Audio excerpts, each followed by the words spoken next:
estiveres agora, nosso bom Deus te guarde.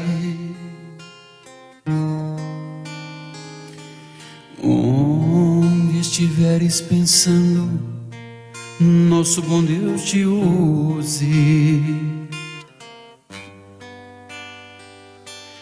Onde te encontres na vida, que Deus te ilumine. Com quem esteja seguindo, nosso Senhor te guie.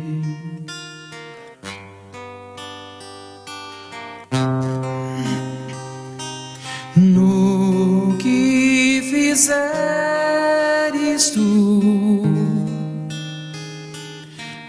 Peça ao bom Deus que possa te amparar,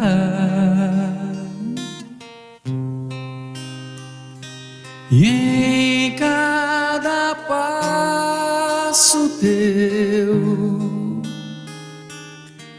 a mão de Deus virá te abençoar. Onde estiveres agora, o nosso bom Deus te guarde. Onde estiveres pensando, nosso bom Deus te use. Onde te encontres na vida e Deus te ilumine. Com quem esteja seguindo, nosso Senhor te guie. No que fizeres tu, peça ao bom Deus que possa te amparar,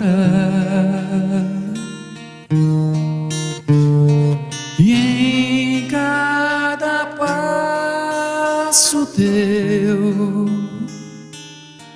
a mão de Deus virá te abençoar. E com essa música, que é uma oração, nós declaramos por aberto os trabalhos de hoje. Nesse momento convidamos Carvalho Filho para a palestra dessa noite. Que Deus os abençoe a todos.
Boa noite a todos.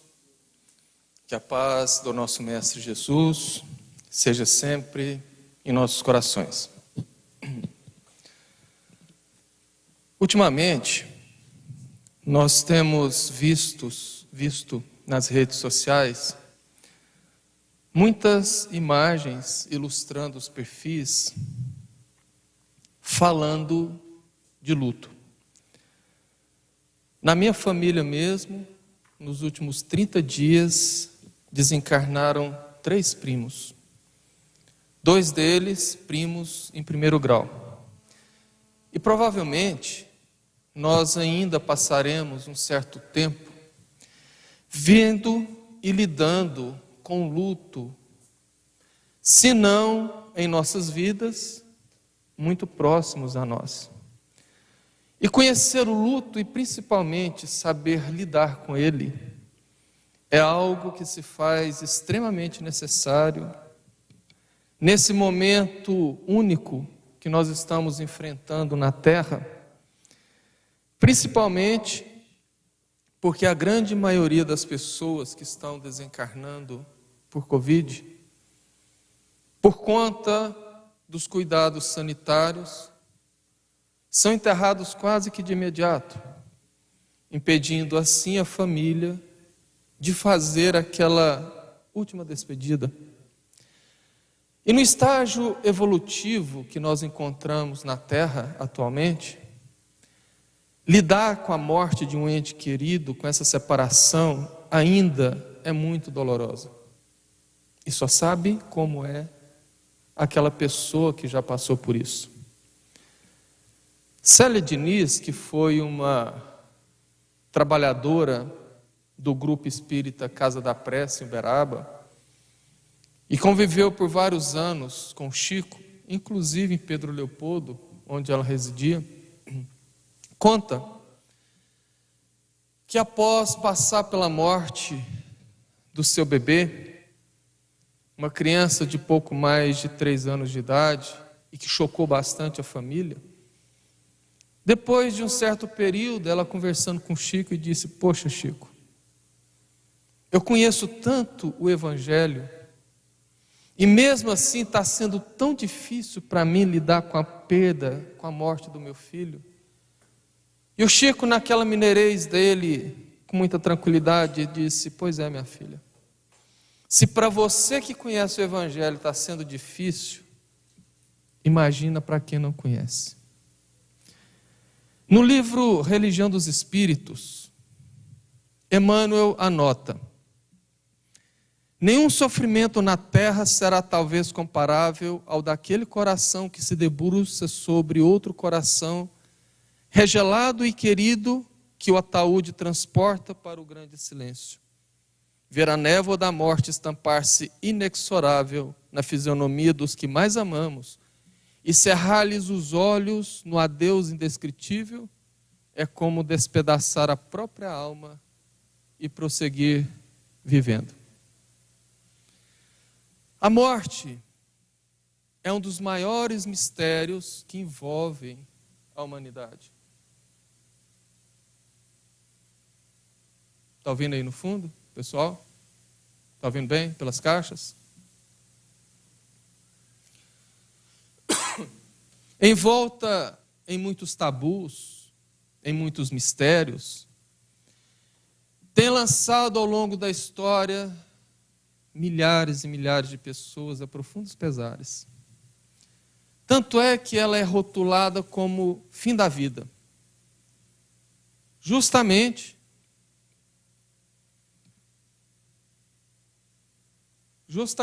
porque a morte, entre outras coisas, traz uma grande sensação de perda.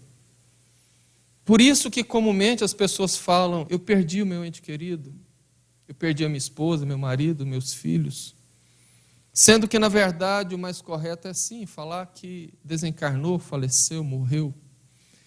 Porque quando a gente perde, nós perdemos coisas. E em seguida, a morte nos faz experimentar uma angústia muito profunda, que foi chamada de luto.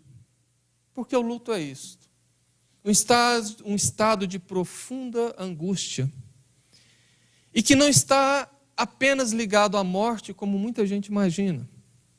Na verdade, o luto é resultado de perdas, sejam elas reais, sejam elas simbólicas, que nós passamos ao longo da vida.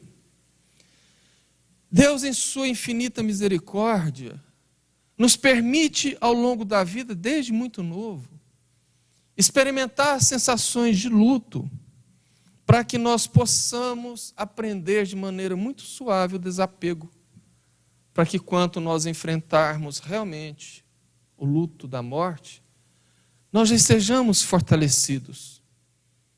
Então, de maneira mais natural, porque toda regra existe exceções, tem crianças que já lidam com a morte desde cedo, obviamente, mas desde cedo nós somos preparados a enfrentar o luto com pequenos lutos. O peixinho do aquário que morre, o gatinho. E o simples ato de crescer, passar para a adolescência, já traz para a criança uma dolorosa abdicação daquele corpo infantil. Traz mudanças. E até mesmo o declínio das funções orgânicas, quando nós entramos na senectude, na velhice, traz um certo luto, porque nós vamos experimentando o envelhecimento. Mas o luto não é apenas um sentimento causado pela morte de alguém. Ele também é causado pela perda. Seja a perda de um montante financeiro, seja a perda de um emprego, de um bem, do próprio trabalho. É por isso que ensinar os nossos filhos a lidar com perdas e frustrações é extremamente importante, porque faz com que esses nossos filhos aprendam a lidar com as perdas naturais da vida. Fazem com que, ao longo da vida deles, até a juventude pelo menos, eles aprendam a se adaptar às novas realidades, a juntar um repertório de experiências que, com toda certeza, os levarão ao fortalecimento e principalmente ao crescimento. E embora, repito, existam pessoas que lidam com a morte desde cedo, o luto diz respeito a toda perda. Mas hoje, especificamente, nós vamos falar do luto relativo à morte, ao falecimento, à desencarnação. O luto é uma situação natural, que todos nós passamos de determinada maneira. E, obviamente, todos nós guardamos uma maneira diferente de lidar com o luto. As reações são as mais diversas, que vão desde uma crise de choro profunda até o silêncio total. Cada pessoa tem uma maneira diferente. A doutora Elisabeth Kübler-Ross, psiquiatra suíça, radicada nos Estados Unidos, criadora da tanatologia, a ciência que estuda a morte, depois de estudar vários anos, pessoas que estavam prestes a morrer, pessoas que tiveram seus entes muito próximos, ceifados pela morte, ela determinou as 5 fases do luto, que são elas a negação, a raiva, a barganha, a depressão e a aceitação. Na negação, a pessoa evita falar do assunto, não aceita, questiona, nega, como o próprio nome diz. Isso acontece geralmente com pessoas muito enfraquecidas emocionalmente, que não sabem, não conseguem lidar com aquela situação. Passada essa fase, vem o momento da raiva, que são momentos de raiva, de questionamentos, de negação inclusive, mas de crises de choro. É a fase que a pessoa já caiu a ficha, que ela já entendeu o que aconteceu, mas que ela ainda tem dificuldades de aceitar aquela situação. Passada a raiva, vem a barganha, que é aquela tentativa última de negociar consigo mesmo, com Deus, com a entidade religiosa, a fim de ter um último momento, uma notícia, alguma situação que possa proporcionar aquela última despedida. Passado essa condição, vem a depressão, segundo a doutora Kübler-Ross, onde a pessoa já não tem para onde fugir. E como toda depressão fala de uma não aceitação da situação, da condição, a pessoa já entendendo a morte do ente querido, já assimilando aquilo, cai numa profunda depressão. Até migrar para a aceitação, onde a dor da perda passa a não ser mais algo constante na vida dela, onde ela já começa a ter uma vida mais tranquila, se abrindo para novas oportunidades, novas atividades, e consegue viver frente a frente com aquela condição que foi a morte do ente querido. O luto, embora muita gente imagine, não é algo que a gente possa tomar um remédio e curar. Se bem que existem situações que médicos aplicam medicações, mas é para apenas a pessoa conseguir lidar com aquele momento. Mas não existe remédio para o luto a não ser o tempo, porque é um processo natural, que se não trabalhado em situações muito graves, ela pode migrar, evoluir para a depressão. Porque sim, muita gente fala, não, porque o fulano perdeu a esposa, o esposo, e está com depressão. Nem sempre. A tristeza do luto não é depressão. A tristeza do luto é uma tristeza extremamente profunda. Mas luto não dá depressão propriamente dita, a não ser que a pessoa já tenha uma predisposição que a pessoa já seja vulnerável à depressão, o choque do luto é um gatilho para disparar a depressão. Mas efetivamente a pessoa passa por uma tristeza muito profunda. E é por isso que nós precisamos aprender a lidar com a morte. Só que para entender a morte é necessário compreendermos a vida. E quando nós compreendemos a vida, nós descobrimos a necessidade da morte. Porque um dia ela chega. Por mais que nós não gostemos de falar da morte, por mais que nós neguemos, a única certeza que todos temos é que nós vamos um dia desencarnar. Porque literalmente começamos a morrer a partir da primeira respiração ao vermos a luz.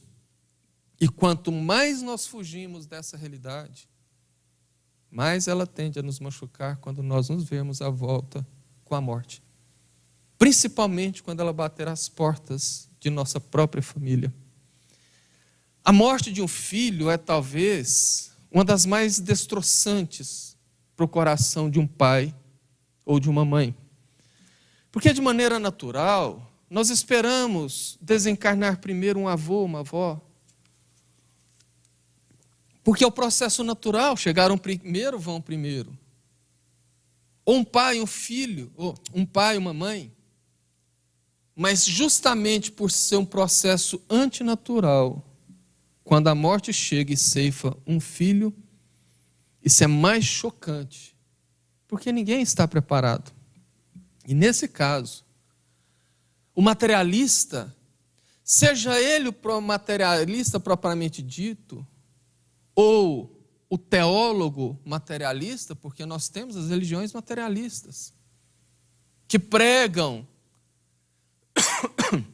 uma evolução no planeta material, a teologia da prosperidade. Pessoas que acreditam que com a morte acaba tudo. Para esses, o luto é muito mais profundo e muito mais difícil de ser resolvido. E para que a gente compreenda melhor do que se trata o luto e como a gente trabalhar ele, o luto é algo que não tem um tempo de duração, mas que de maneira didática nós podemos dividir ele em duas partes, duas condições, dois tipos, o normal e o prolongado. Quando a gente fala prolongado, não é aquele luto que vai-se muito tempo. Na verdade, ele é definido pelo jeito que a pessoa lida com a morte do ente querido. O que a psicologia chama de elaboração do luto. E essa elaboração, ela só acontece quando a pessoa entende a morte. E nesse caso, a doutrina espírita se destaca pelo seu caráter consolador. Porque ela mostra, através do laboratório da vida, da mediunidade, primeiramente que a morte não existe. E se a morte não existe, a separação com o nosso ente querido é apenas uma separação momentânea, até mesmo porque fere qualquer lógica acreditar que Deus criaria o amor, a família, a fraternidade, e depois criaria a morte para separar aqueles que se amam. Inclusive, o entendimento de que a morte não existe e que a nossa separação é momentânea e que geralmente, mesmo depois da desencarnação, os nossos entes queridos podem ter conosco, podem conviver ou viver momentos conosco, são essas situações que atraem pessoas de outras religiões até a doutrina espírita. Só que muitos deles, pela curiosidade, ou equivocadamente procura doutrina em busca de notícia dos seus entes queridos. A Casa da Prece em Uberaba, dependendo da hora que você chegasse lá enquanto o Chico estava encarnado e na sua atividade plena, as filas davam voltas na quadra de pessoas que vinham do Brasil inteiro, na sua maioria, do mundo todo, em busca de notícias dos seus entes queridos que desencarnaram. Tanto que de quase todas as vezes o Chico precisava A assessoria dele precisava distribuir senhas. E eu me lembro uma vez, isso já vai aí bem uns 5 ou 6 anos, eu morei por 8 anos em Mineiros, e nos últimos 2 anos lá, eu fiz um contrato com um grupo de italianos para prestar assessoria no desenvolvimento e na comercialização de um shopping e de um condomínio, ambos projetos meus, de maneira que eu dava meio período de expediente por 2 dias, muito mais para atender aos clientes. E assim que eu iniciei o trabalho no escritório, logo ali no 2º dia de trabalho, eis que na parte da manhã, a secretária, por volta de 9 horas da manhã, atende o telefone, dá um grito e vai para o banheiro. E de fora a gente ouvia ela num choro convulsivo. Passado um instante, ela sai, conversa com a gerente e vai embora dizendo que a sua mãe acabara de desencarnar no hospital. Por conta da situação dela e por conta de umas férias que ela tinha que tirar, ela então já emendou, tirou as férias, 30 dias depois ela retorna. E nós fizemos uma amizade interessante porque ela é evangélica. E é uma das evangélicas mais liberais que eu já conheci, porque quando o trabalho permitia, ela sentava à minha mesa e a gente conversava sobre religião. Ela fazia perguntas sobre a doutrina espírita, não criticava, não tentava fazer proselitismo ou me converter, nada disso. E numa dessas conversas eu falei sobre a desencarnação do meu pai, das comunicações que ele deu. E o tempo foi passando. E quase uns 4, 5, 6 meses depois, eu não me recordo, ela entra na minha sala, fecha a porta, senta, respira fundo e fala: Carvalho, você sabe que nós, evangélicos, acreditamos que após a morte, a pessoa fica dormindo até ser despertado para o juízo final. Tanto é que nós nem vamos nos cemitérios, nos dias de finados, porque não acreditamos que o nosso ente querido esteja lá. Mas a saudade da minha mãe está muito grande, está machucando. Me fala como que eu consigo me comunicar com ela. A dor.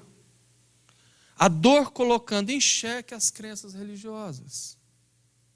Eu expliquei para ela que não funciona desse jeito. O Chico havia dito, o telefone só toca de lá para cá. Não tem como nós evocarmos um ente querido, porque às vezes o ente querido não está pronto, não está preparado para uma comunicação, não está em condições. Porque nós literalmente desencarnamos da mesma maneira que vivemos.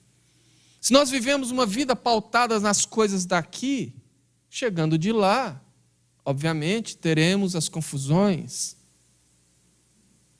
E nem sempre estamos prontos. Agora, entendemos que é importante sim que nós não procuremos essa comunicação como acontece por aí. Tem pessoas que viajam centenas de quilômetros e vão buscar casas espíritas dizendo que lá, a gente vai lá e recebe uma carta psicografada do ente querido que desencarnou. Eu conheço muita gente que faz isso de maneira regular. E quando me dizem disso, eu lembro do Livro dos Médiuns, em sua 2ª parte, intitulada Das Manifestações Espíritas, no capítulo 25 das evocações, no item 36A, onde os espíritos respondem a uma pergunta de Kardec, dizendo: evoque uma pedra e ela falará. Há sempre uma multidão de espíritos prontos a tomar a palavra sobre qualquer pretexto. O que ele quer dizer? Que se você viajar e procurar uma psicografia de um ente querido, você vai receber, mas não necessariamente dele. Porque assim do lado de cá existem os brincalhões, os fraudulentos, os criminosos, do lado de lá igualmente.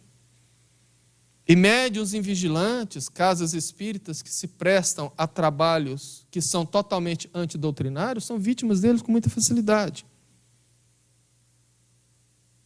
Por isso nós precisamos entender que sim, é natural querer notícias do nosso ente querido desencarnado, mas nem sempre é possível.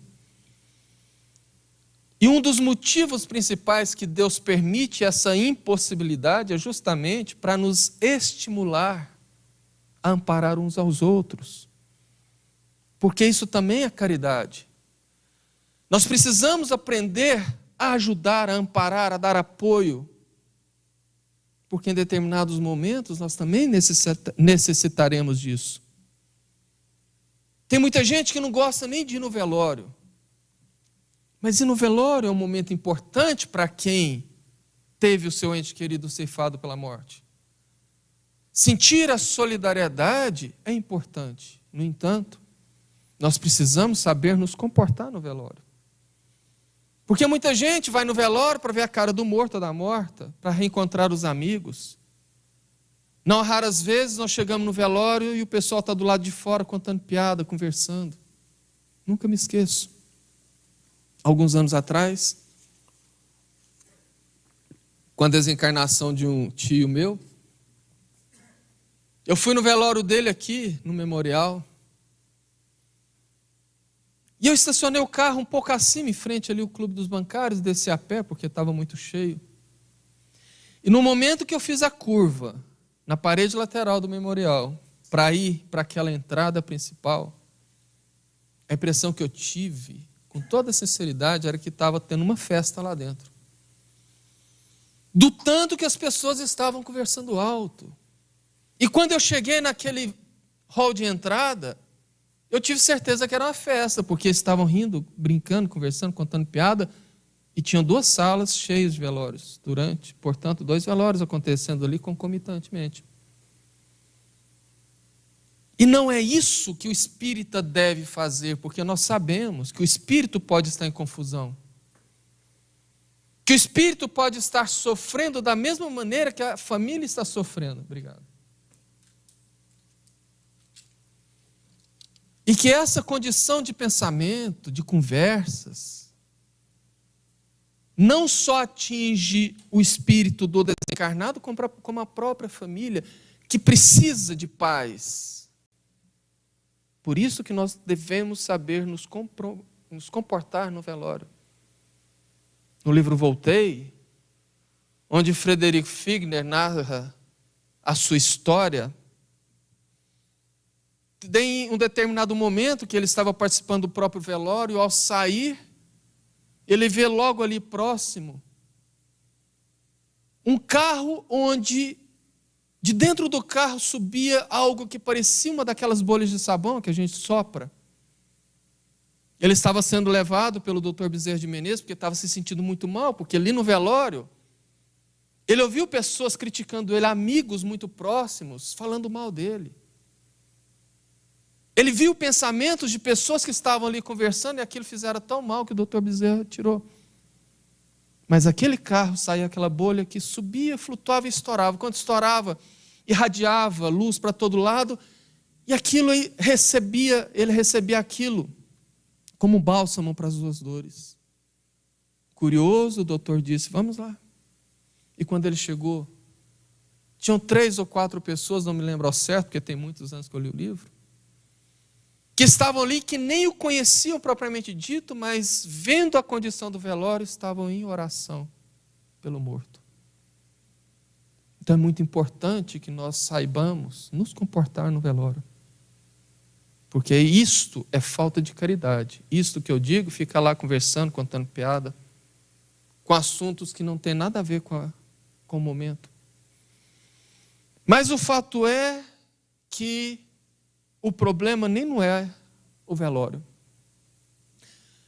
Porque depois que o caixão desce ao túmulo e que as pessoas se dissipam, vão embora, porque acham que já prestaram as condolências, as homenagens, é ali que começa o maior drama.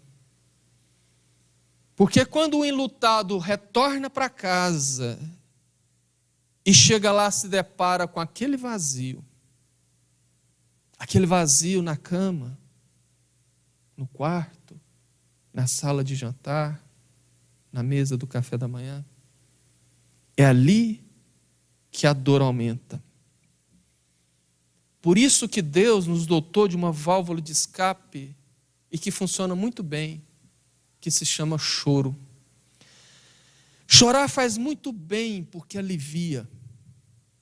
Imagina uma panela de pressão, e quem cozinha sabe do que eu estou falando.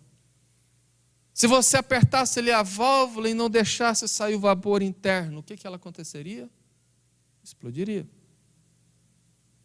Digamos que o choro é a válvula que alivia a nossa pressão interna. E essa regra serve inclusive para os espíritas, porque sim, os espíritas também podem chorar a morte dos seus entes queridos.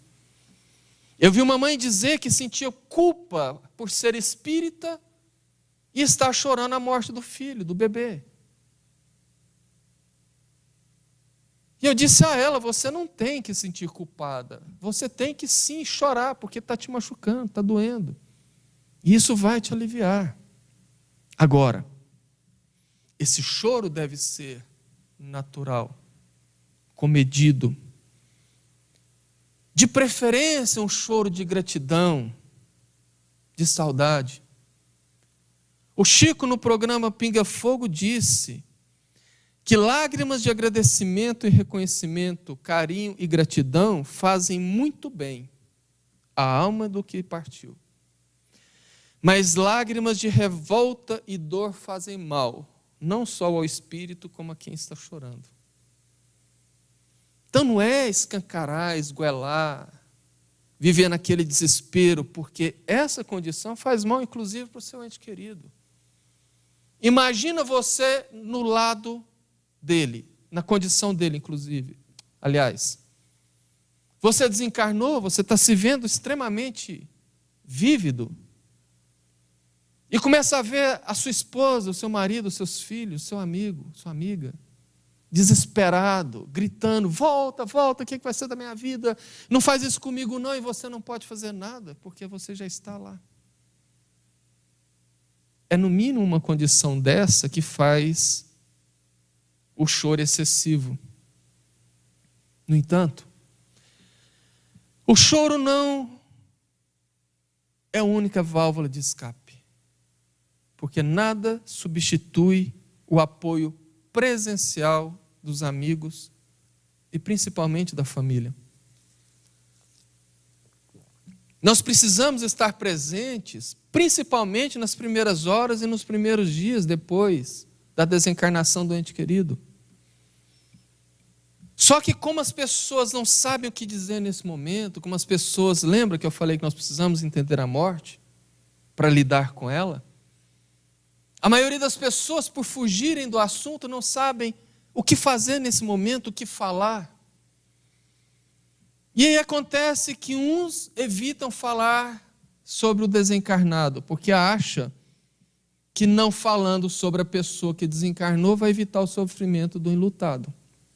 Outros, naquele afã de tentar ser solidário, falam, olha, eu já passei por isso, eu sei exatamente o que você está passando. Só que isso não resolve, porque dor não se compara, dor se ampara. Cada um tem uma maneira diferente de sentir dor.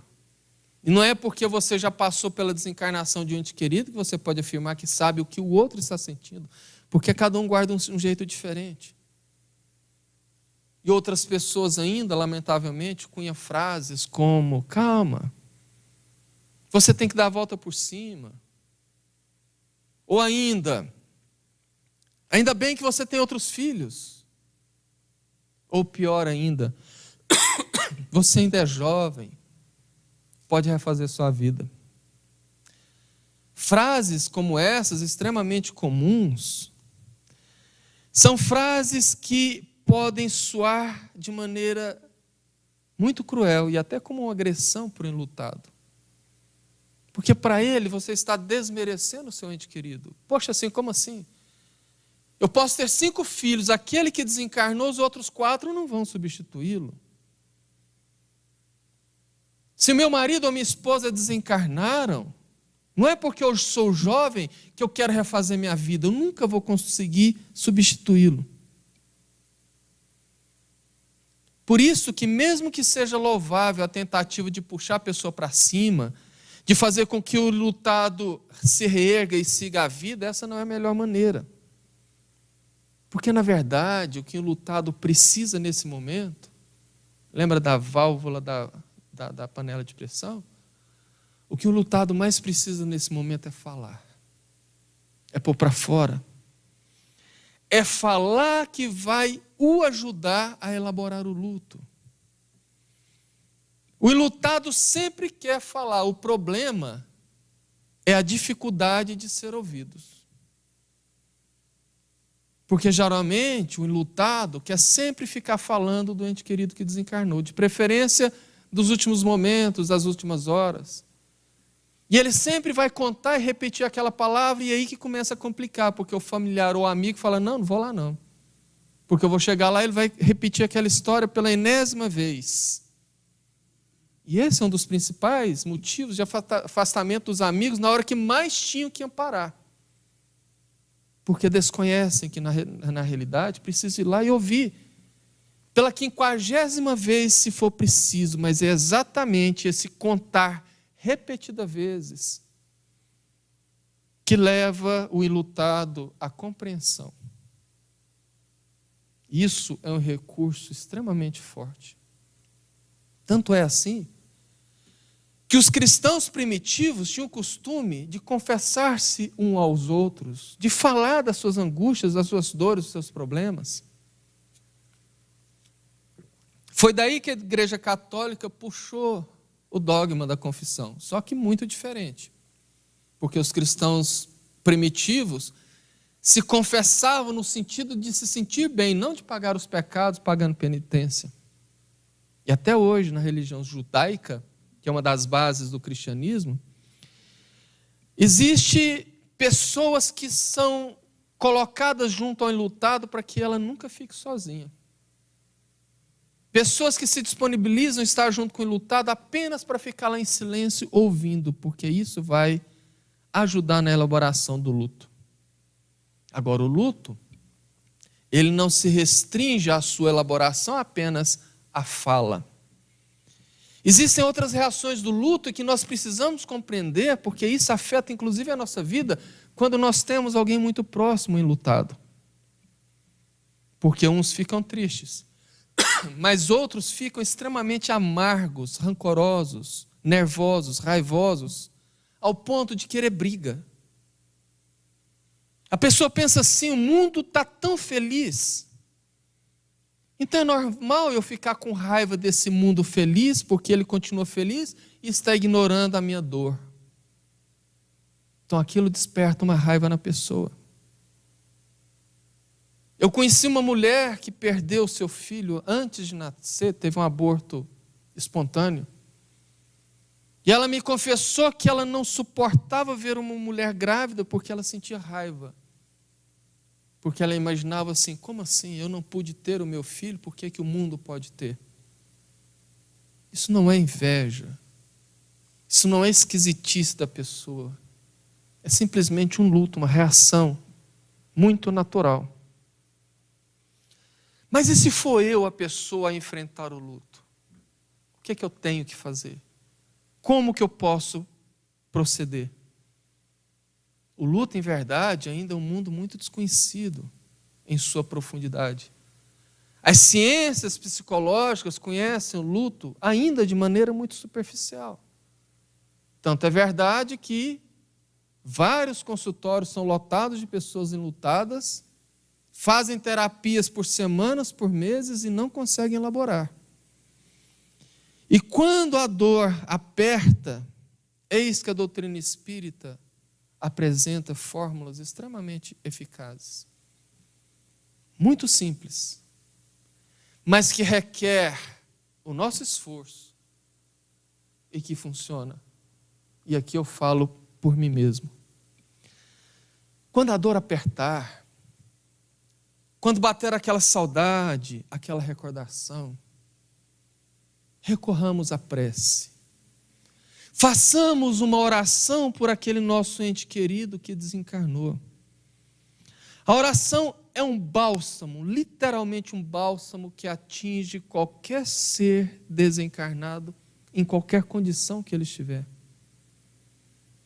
Tanto é verdade que Emmanuel disse que até os suicidas, que vivem uma condição extremamente dorida, quando nós oramos para um suicida, permite Deus com que aquela oração viaje o fluido cósmico e atinja igualmente todos os suicidas. Então a oração, mas não é aquela oração repetitória, mecânica, que você fica lendo as palavras. Não. Isso não é oração. Até mesmo porque quando eu fico lendo, ou eu fico repetindo 3, 4, 5, 7, 10 Pai Nossos, eu já passo a fazer aquilo de maneira mecânica. Eu estou ali repetindo as palavras, mas a minha mente está em outro lugar. A oração é sentimento. É falar com Deus e, melhor, falar com o nosso ente querido em pensamento. Pode acreditar, Ele vai ouvir. Quem lê o livro Nosso Lar, lembra de pessoas que estavam ali nas câmaras de retificações, recebendo as orações dos seus entes queridos, inclusive os maus pensamentos de ódio, de rancor, que faziam mal. O meu pai, desencarnado há 6 anos, na sua primeira manifestação nesta casa, numa sala que tem logo ali em anexo, disse: as orações que fazem por mim, eu recebo como rosas. O meu quarto está cheio de rosas. Demonstrando de maneira simbólica, porque ele amava rosas quando estava encarnado, demonstrando de maneira simbólica como ele recebia os pensamentos daqueles que oravam por ela. Mas a terapia mais eficiente para lidar com luto, seja o nosso luto, ou seja o luto de um ente próximo, se chama trabalho. E o trabalho ele precisa iniciar dentro de casa, com um ente querido, porque até aqui existem diferenças entre homem e mulher. Aqui eu estou falando de uma situação de luto, onde o casal teve o seu filho ceifado pela morte. Porque é importante que o homem entenda literalmente o funcionamento de uma mulher e vice-versa, porque sim, nós funcionamos diferentes. E numa das poucas vantagens que os homens têm sobre as mulheres, durante o luto, existe a diferença. Porque durante o luto, o homem é do fazer e a mulher do sentir. Mulher até quando termina o namoro adora sentir, não é não? Fica lá buscando fotos do ex, músicas que lembravam e chora e se rasga em sofrimento, porque a mulher tem esse lado emocional muito forte.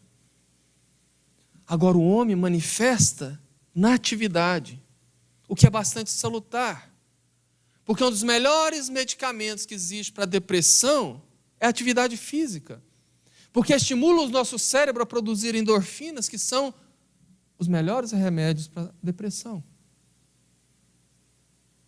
E o homem, às vezes, está com aquela reforma parada e resolve atacar aquilo no final de semana, e ali começa o choque. Começa o choque porque a mulher olha e fala: ele não está sentindo nada, ele não para de se mexer, de fazer as coisas, parece que não está nem aí. É a maneira dele ver o luto. E da mesma maneira ele olha e fala: nossa, mas que dramática, só fica chorando, não sai daquilo. Então, buscar o ponto de equilíbrio, entendendo um ao outro, e trazendo a mulher para o centro e trazendo o homem para o centro, é o primeiro tipo de trabalho. Porque feito isso dentro de casa, nós precisamos então extrapolar os limites, não da nossa casa, mas das nossas vidas e buscar o próximo. E esse é a medicação mais eficaz, não apenas para o luto, quanto para possíveis dores ou situações dolorosas que os nossos entes queridos encarnados estejam sentindo. Porque o maior bálsamo, não só para quem partiu, mas para quem ficou, se chama caridade. Primeiro porque o trabalho, a caridade é terapia ocupacional. Como eu expliquei agora há pouco, a atividade ocupacional é a melhor terapia para se enfrentar momentos de tristeza. E o ideal nesse caso é que nós façamos algo em nome do nosso ente querido desencarnado. Principalmente se nós fizermos algo que ele gostava. Porque em fazendo algo que o nosso ente querido desencarnado gostava, nós estamos emitindo ondas, vibrações, pensamentos, que vão buscá-lo onde ele estiver e envolvê-lo com os melhores eflúvios possíveis. No meu caso em particular, nós demos continuidade à campanha do aborto e suicídio que meu pai fazia, que tinha muito amor. Que faltando 3 dias para desencarnar, com muita dificuldade de falar, porque ele já estava ficando sem oxigênio, ele olhou nos meus olhos muito fundo e falou: meu filho, não deixa a campanha do aborto morrer junto comigo. Então isso é uma maneira de homenagear e manter vivo a memória do nosso ente querido. O Chico Xavier, certa vez, estava indo para a Fazenda Modelo, lá em Pedro Leopoldo, logo de manhã, e andando muito rápido, porque ele havia perdido a carona na carroça, estava atrasado, passando perto de um promontório, uma mulher conhecida dele disse: Chico, eu quero falar com você, vem cá, Chico. Que ele: não, dona Marilda, eu estou atrasado, depois a gente conversa, e continua andando. O Emmanuel apareceu e falou: Chico, por que você não vai atender aquela senhora que está precisando falar com você? Ora, meu irmão, eu já estou atrasado. Chico, você já não está atrasado? Então, se você já está atrasado, volte e atenda ela. O Chico então voltou, conversou. E em 5 ou 10 minutos de conversa, deu as orientações que a mulher precisava e ela se sentiu extremamente feliz. E quando o Chico então foi embora novamente, eis que o Emmanuel aparece lá na frente e fala: Chico, para e olha para trás. Quando ele olha, saía da região do peito, do coração daquela mulher, raios de luz que o atingia e fazia muito bem. Aí o Emmanuel disse: essa é a vibração de gratidão. Agora imagina se você tivesse ido embora e ela tivesse emitindo outro tipo de vibração. Então, da mesma maneira, os nossos entes queridos recebem isto. E quando eu falo de trabalho em nome de um ente querido, eu me lembro de um livro escrito por Felício Terra, que ele narrou a história de Leland Stanford. Para quem não sabe, no final do século XIX, existia nos Estados Unidos, na Califórnia, uma das famílias mais ricas e poderosas. E o ex-prefeito de Los Angeles era, naquela ocasião, o senhor Stanford, governador da Califórnia. A Madame Stanford havia tido apenas um filho, Leland, cujo filho morava com a mãe numa gigantesca mansão em Palo Alto, mas que por conta das atividades sociais da primeira-dama, quase não tinha contato com o filho. A mãe envolvia Leland com as melhores ajudantes, babás. E ali ele cresceu recebendo a melhor educação por terceiros. Até que certa feita, um jornalista dessas publicações sensacionalistas descobre que uma tia distante da Madame Stanford havia falecido. E estampa a notícia na primeira página daquele jornal sensacionalista, obrigando ela, pelas regras da etiqueta da época, a ter que ficar enclausurada, fechada em casa por 1 semana.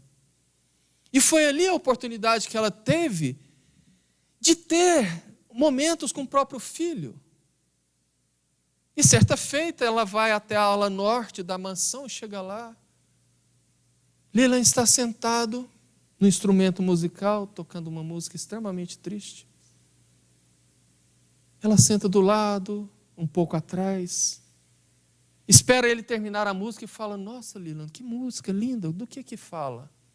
Ah, mamãe, é uma área italiana que eu aprendi, que narra a história de um filho cujo pai era pescador e fora tragado pelo mar. A sua mãe, não dando conta de lidar com aquilo, certa feita, avisou o filho que ela iria atrás do pai, mas que ela voltaria, entrou no mar, desapareceu, e o filho ficou sozinho. Nossa, Leland, que história triste. Sim, mamãe, mas é porque ela se parece muito comigo. Ora, meu filho, não fala isto. Sim, eu me sinto sozinho. Pois então agora acabou a sua solidão. Eu estou aqui, nós vamos ficar juntos. Mas por que, mamãe? Ah, uma tia nossa muito distante faleceu e agora eu sou obrigada a ficar em casa. Sério, mamãe? E quantas tias nós temos ainda? Quantas que faltam para falecer? Ora, filho, não fala isso. E ela então passou uma semana brincando, correndo, agradável, descobrindo o filho que ela não tinha. Até que certa manhã, no final de semana, uma amiga visita e disse: olha, está pegando mal você ficar só dentro de casa, mesmo em luta, a sociedade está questionando. Vamos fazer o seguinte: marque amanhã uma ida ao orfanato, leve alguma comida, alguns presentes. Nós chamaremos toda a imprensa e eles registrarão que a Madame Stanford, mesmo em luto, é extremamente generosa. Ela achou a ideia excelente. E no dia seguinte, eis que a carruagem aguardava, recheada de brinquedos, de doces, de guloseimas. E assim que ela adentra a carruagem, ela olha e diz: Leland, quer ir comigo? Sim, mamãe, quero, vamos então. Ele entrou rapidamente e diz: onde nós vamos? Ao orfanato, meu filho. Orfanato? O que é orfanato? Ora, orfanato é onde tem órfãos. E o que são órfãos? Ora, meu filho, que pergunta boba. Órfãos são crianças que não têm mães, que não comem pães, que vivem na rua, esfaimado. Mamãe, existem crianças assim? Existem. Então por que a gente não leva comida? Lá em casa tem tanta comida, a gente dá comida para o cachorro, mas nós estamos levando. Oh, que lindo. Eu quero ver os órfãos. É assim que chegou. Os jornais todos presentes, os jornalistas. Ela desce fotografada, distribui os brinquedos, as guloseimas. E quando observa, Leland está correndo, conversando com um com o outro. Encantado, os olhos brilham, dizendo: nossa, mamãe, eu não sabia que existiam crianças assim. Ora, Leland, deixa essas crianças aí, vamos embora. Não, mamãe, vamos embora, eu estou falando. Só mais um pouquinho. Ela então pega ele pelo braço e diz: eu disse para ir embora. Essas crianças não fazem parte da sua classe social, são diferentes de você. Você não tem mais uma mãe? Não são, não. São crianças como eu, olha lá, Mary, o Johnny, gostaram de brincar comigo. Vamos embora, Leland. Ele então entrou na carruagem e disse: amanhã nós vamos voltar? Não. Nós nunca mais voltaremos a esse lugar. Você não tem que falar deles, esqueça. No dia seguinte: mamãe, diz os meus irmãos órfãos, como será que eles estão? Leland, eu disse para você esquecer. No segundo dia a mesma coisa, no terceiro dia, uma semana depois, ele começa a se sentir triste. O médico é chamado e disse: madame, ele está com uma depressão profunda, porque segundo ele quer ver os irmãos órfãos. A senhora tem duas saídas. Ou o leva imediatamente ao orfanato, ou tira da cidade, tira-o dos Estados Unidos. Ela disse: eu vou para a segunda opção, porque anualmente eu faço uma viagem prolongada à Europa e já está próximo. Vou me organizar e nós faremos um passeio. Quando retornar, ele já esqueceu dessas crianças. 3 dias depois, embarcam no vapor em direção aos portos da França. Foram à Alemanha, desceram à Itália. E Leland sempre perguntando dos irmãos órfãos. E na Itália, assim como hoje, havia uma pandemia que já estava alastrando quase pelo mundo todo, que era da febre amarela. E eis que Leland contrai a febre amarela. E por conta da sua depressão, teve uma evolução muito rápida. E a mãe, já desesperada, mandou chamar os melhores médicos, até que um disse: olha, o único médico que pode dar jeito a ele é o médico da Rainha Vitória, traga-o. Traga de preferência a própria rainha, porque eu pago, mas o meu filho não pode morrer. A doença evolui. Por conta das dificuldades da época de transporte, o médico leva quase 4 dias para chegar, vindo da Inglaterra. E já ali nos seus momentos finais, Madame Stanford debruçada sobre a cama do pequeno Leland, dizendo: Leland, não vá, reaja, fica que nós vamos embora imediatamente para você ver os seus irmãos órfãos.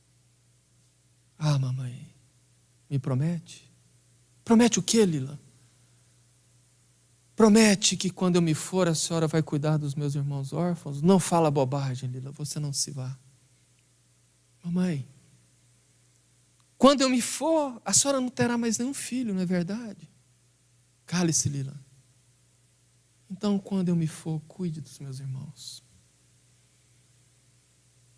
E ele então para aquele olhar, com aqueles olhos verdes profundos que ele tinha. A mãe observa que ele havia expirado, dá um grito e desmaia. Quando acorda, percebe apenas os seus olhinhos abertos, sem vida. Ela então providencia o embalsamamento de Leland. E quando chegam à Califórnia, um féretro como os Estados Unidos nunca havia feito, nunca havia visto. Enquanto estavam caminhando em direção ao memorial, eis que deslocada Madame Stanford fala: vire aqui. E ordena que vá em direção ao orfanato.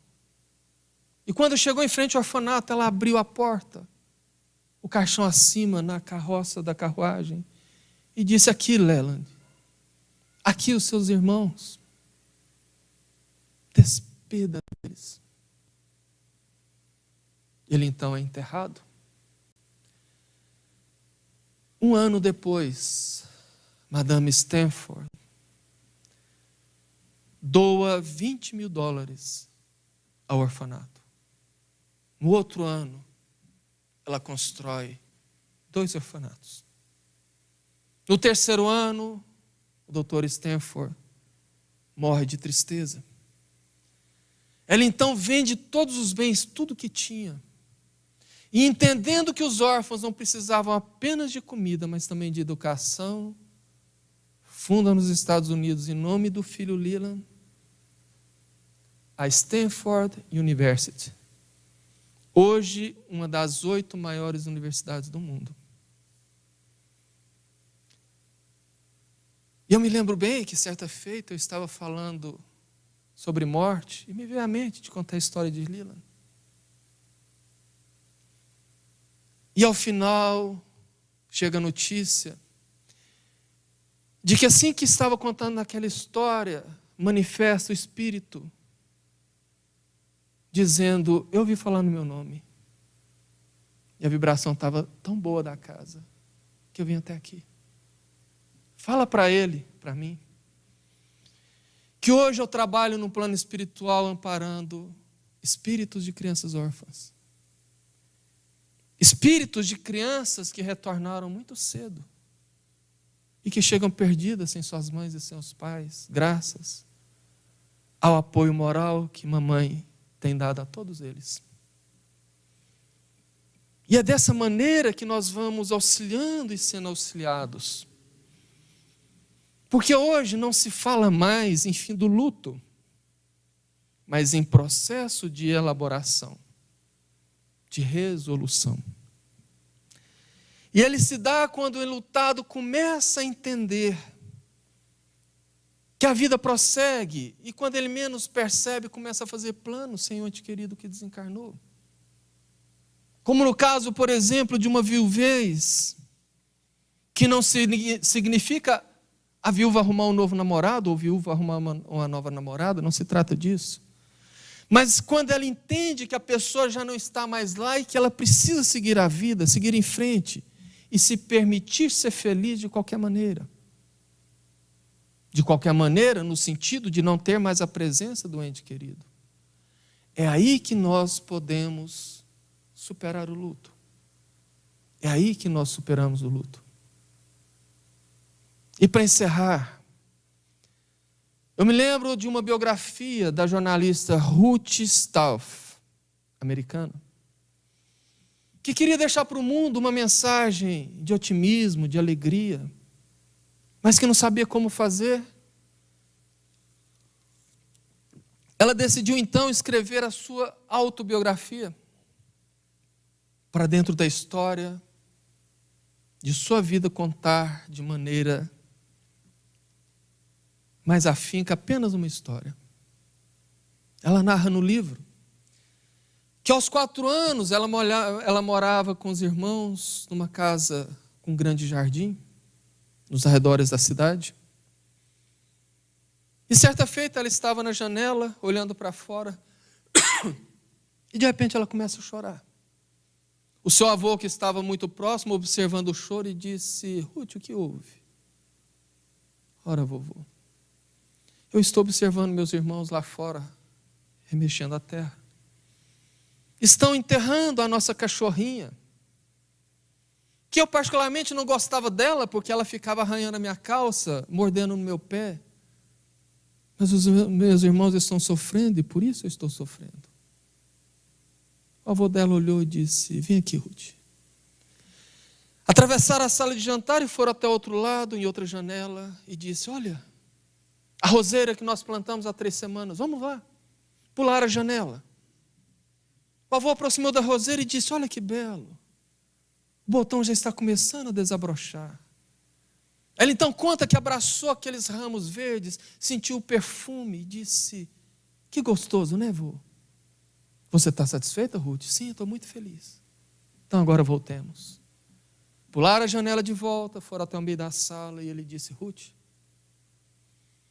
na vida, sempre que você estiver numa janela de tristeza, lembre-se de olhar para trás, porque existe uma janela da alegria. Então, se você estiver na janela da tristeza, olhe para trás e vá para a janela da alegria.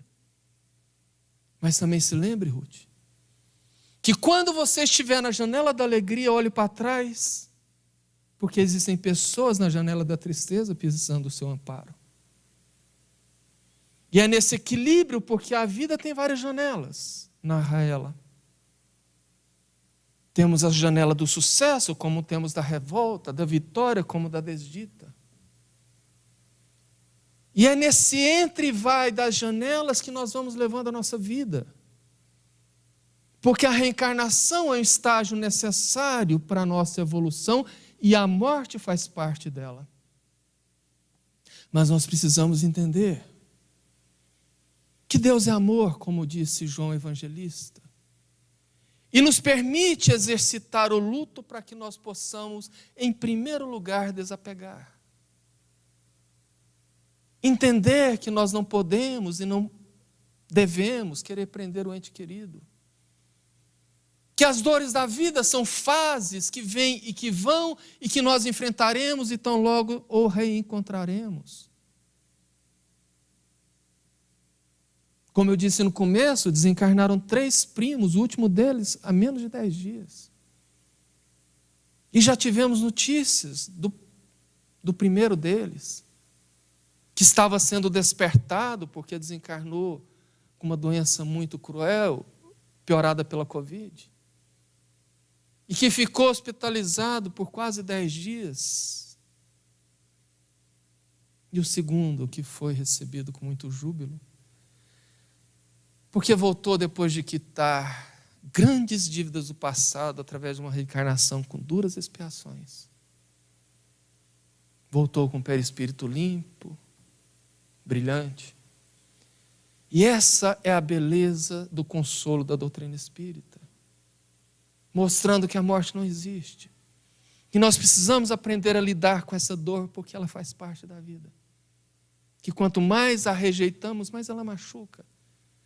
Então que tentamos compreender e entender, porque também, assim como nós precisamos, nós devemos dar o amparo e o apoio a quem necessita e que está numa condição de menor conhecimento do que nós. Muito obrigado pela oportunidade, que tenhamos todos uma excelente semana e que Jesus nos abençoe.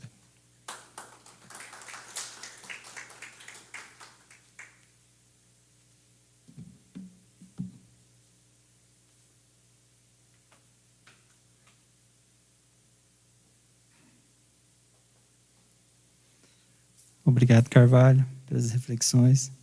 Gostaria de convidar os amigos passistas para a gente fazer o passe de forma coletiva.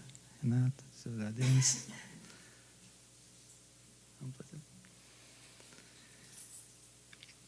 Então vamos nos organizando para estar fazendo o passe, nos concentrando.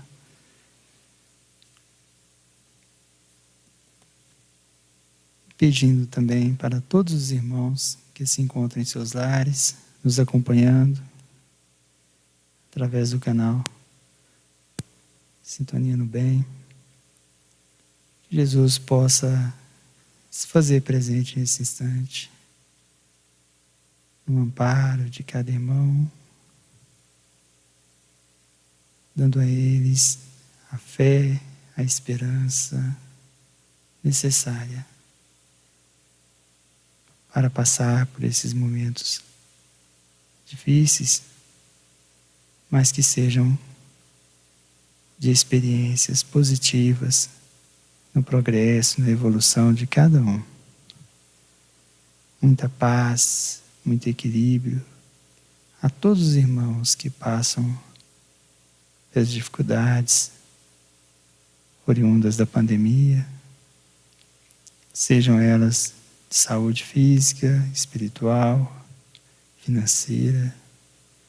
Envolva, Senhor, a cada um deles, assim como a todos os profissionais da área de saúde, cientistas, em busca da cura.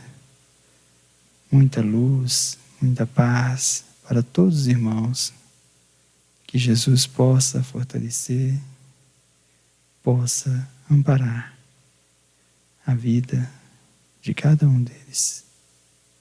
Muito obrigado e que assim seja.